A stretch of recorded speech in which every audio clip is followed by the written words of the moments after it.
Here we are at Cooper MMA. I'm Mark Gilston, this is Sean Cooper, and this afternoon I thought it would be good to discuss the Hasami Jime, the scissors choke. Most people these days call it the bat choke from baseball because of the hand position. The bat choke has a lot of applications, and it can be done in two ways. Both are very effective, but there's one super technical way of doing it, and then there's the other, which is more of a brute kind of approach to the choke. Most beginners are taught the brute approach. I actually don't know anyone besides myself who teaches the technical one, but it's a very, very effective, very useful technique. So just standing up,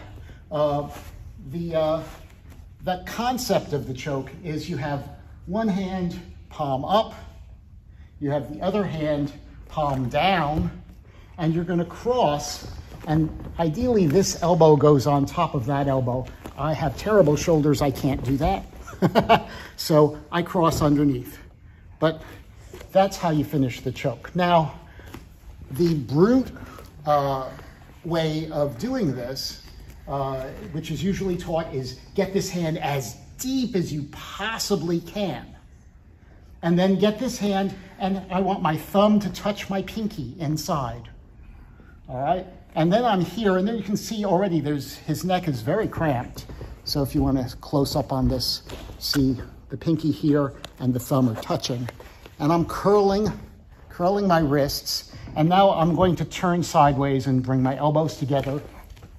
And it's pretty instantaneous, but there's no subtlety to it. And the fact that there's no subtlety to it means that you have to use a lot of power to make it work when your opponent is resisting. So the technical way of doing this choke, I come in here, and you'll notice that as I come in, the side of my hand is going to push away the sternomastoid, this big muscle here, to get to the carotid underneath.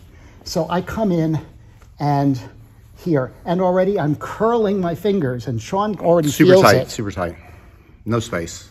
All right, then this hand, I'm going to do the same with the knuckle of the thumb. So here and here, and you'll notice my hands are nowhere near each other. They're way in the front of his neck. But now, when I bring my arms together, it's really instantaneous. And the big advantage of this method is it's much harder for him to resist, because when I come in... Okay, it's on. It's on, right. I mean, he's resisting and he's already... No time. So you're cutting off the carotids on both sides very precisely without going so deep and having to go through those strong muscles. Those muscles really do protect. So I really like doing this version of the choke. Now, I have done videos in the past where I have shown the application of this technique when you're standing. You coming out, I like doing it with the side separation throw Yoko Wakari. So I've got a double collar grip or not, but I like to start with a double collar grip. He breaks that grip. Nobody likes that grip. He breaks the grip, and while he's going for this side, I come in palm up on this side, right? And then as he's trying to break my grip, I drop.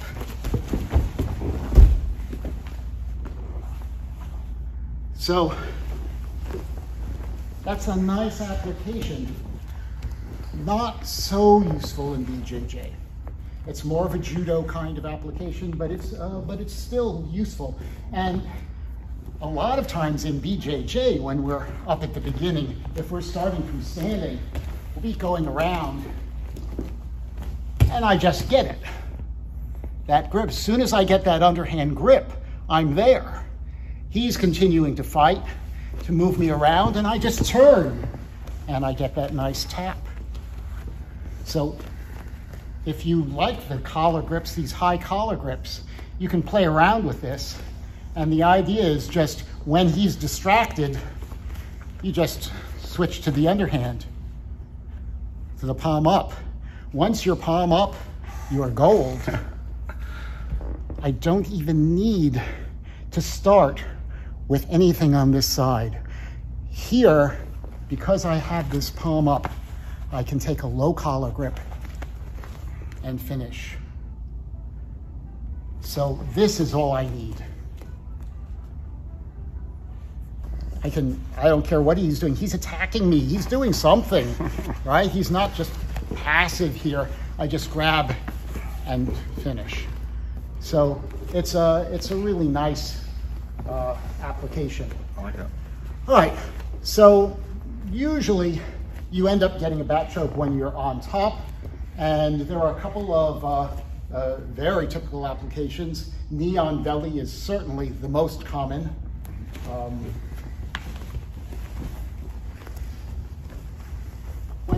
One of the nice things about knee on belly, right, is you already have that high collar grip, and usually you're trying to control with this arm, because if this arm is free, he's going to flip me. He's going to push me out, he's going to push me over, I'm unstable.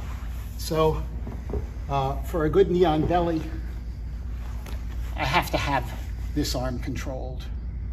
But once that arm is controlled, he's worried about what I'm going to do, because obviously there are all sorts of arm attacks. But notice what I just did, right? I went for that arm. He defends. Whoops, that hand just flipped, right? Little magic trick. But once that hand is flipped, now I can grab this collar, all right? I'm gonna let my knee go. Notice that I'm already almost in position here. This is not super deep, right? It's shallow. I want it shallow. My knee flips, this elbow is gonna come right to the floor.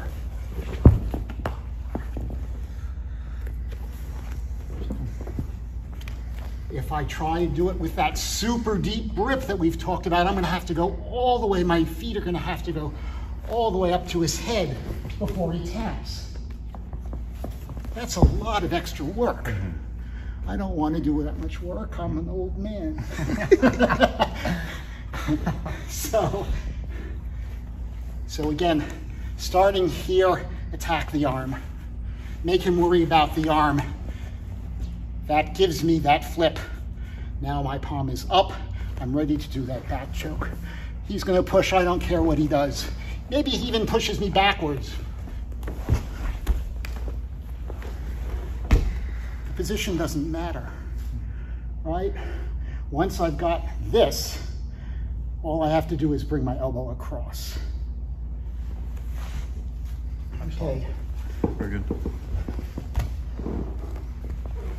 So we're starting in guard.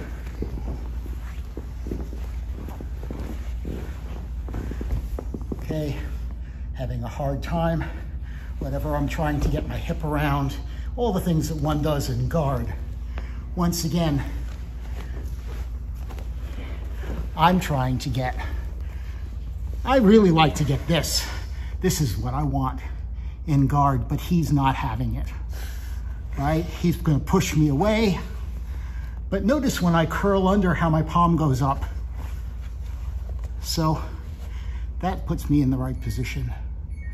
So he's pushing down on my arms, trying to lock me in place. I curl under to get my grip, okay? He's trying to do something, he's trying to defend, but he's also trying to pass the guard, okay? I want him to pass. Oh, I don't want him to pass on that side. I want him to pass on that side.